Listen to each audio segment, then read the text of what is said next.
अमिता एक बहुत ही खूबसूरत अमीर लड़की थी और नीता एक बहुत ही साधारण, सिंपल और गरीब लड़की थी। दोनों ही एक ही कक्षा में पढ़ते थे। दोस्ती थी दोनों में। नीता बहुत इंटेलिजेंट थी, किसी भी बात को बहुत अच्छी तरह से समझती थी और कुछ बोलने से पहले बहुत सोच समझ कर बोलती थी। उसके ही विपरीत अमिता थी।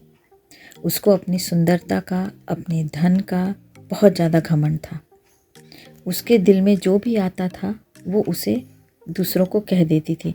उसे किसी को बुरा लग रहा है, किसी का मन दुखी हुआ है, उस बात की उसे ज़रा भी परवाह नहीं होती थी। कुछ ऐसा होने लगा कि हर बार क्लास में जब नीता फर्स्ट आने लगी, टीचर्स पसंद करने लगे, उसकी तारीफ़ करने लगे, तो धीरे धीरे धीरे धीरे अमिता के मन में उसके प्रति ईर्ष्या का भाव जागने लगा। उसको दोस्ती की निगाह से नहीं, अब वो एक प्रतिद्वंदी की निगाह से देखती थी। अमिता को लगता था कि उसका पैसा, उसकी अमीरी या उसकी सुंदरता ही सब कुछ है और उसकी इस बात को बढ़ावा देने में उसके जो चापलूस दोस्त हुआ करते थे वो उसकी बहुत सहायता करते थे। घर में जाकर वो हमेशा बड़बड़ाया करती, शिकायत करती नीता की। माँ समझाती कि वो गुणवान है, इंटेलिजेंट है, इसलिए सब उसकी तारीफ करते हैं, तो वो माँ पे नाराज़ होती। कभी वो अपनी गलती का एहसास ही नहीं कर पाई। माँ के लाख समझाने पर भी उसे समझ में नहीं आया। क्लास में जब भी वो होती तो बात बात पर नीता की वो बेइज्जती करती, उसका मजाक उड़ाती नीता, लेकिन कुछ नहीं कहती। ऐसे ही ये सिलसिला चलता रहा। अमिता ने अपने जन्मदिन के पार्टी ऑर्गेनाइज़ की। नीता को भी बुलाया और कह दिया कि ये ड्रेस कोड है, इसमें ही आना। तो नीता बहुत सोच में पड़ गई।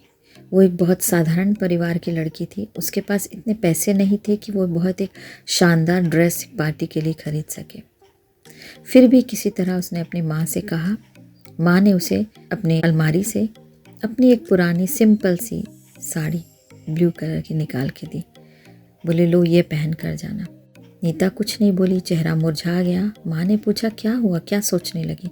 तुम्हारी बहुत अच्छी दोस्त है ना? बोली, हाँ माँ, लेकिन क्लास में बहुत मेरा मजाक उड़ाते हैं, पता नहीं मुझे अब इस सिंपल कपड़े में देखेंगे तो क्या करेंगे।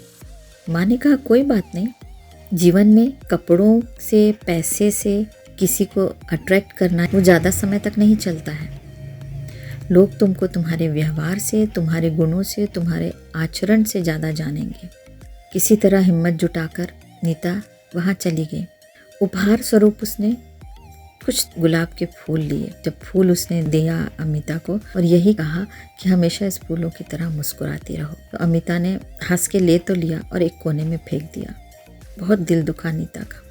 बहुत स्नेह से लेकर आई थी। वहाँ पर सभी अपने आप में मगन थे, सब एक दूसरे को पूछ रहे थे, लेकिन पूरे क्लास के फ्रेंड्स में से किसी ने भी नीता की तरफ ध्यान नहीं दिया। सिर्फ जिस तरह का प्लान बनाया गया था उसकी हंसी उड़ाते रहे। उसे बहुत दुख हुआ, लेकिन फिर भी वो वहाँ पे बैठे रहे। थोड़ी देर बाद अमिता की माँ वहाँ पर आई। उन्होंने नीता को देखा, नीता से बात की और उससे कहा, तुम तो बहुत प्यारी लग रही हो इस साड़ी में, देखो तुम्हारे बाल कितने सुंदर हैं। अमिता को ज़रा भी पसंद नहीं आया। वो बहुत चिढ़ने लगी। उसने जानबूझकर एक गिलास गिरा दिया, सिर्फ अपनी माँ का ध्यान बटाने के लिए। फिर केक कटिंग का समय आया। तब अमिता की माँ ने नीता को बुलाया कि तुम्हारी आवाज़ बहुत सुरीली है, मैंने सुना है, बेटा आज गाना नहीं सुनाओगे अपनी फ्रेंड के लिए?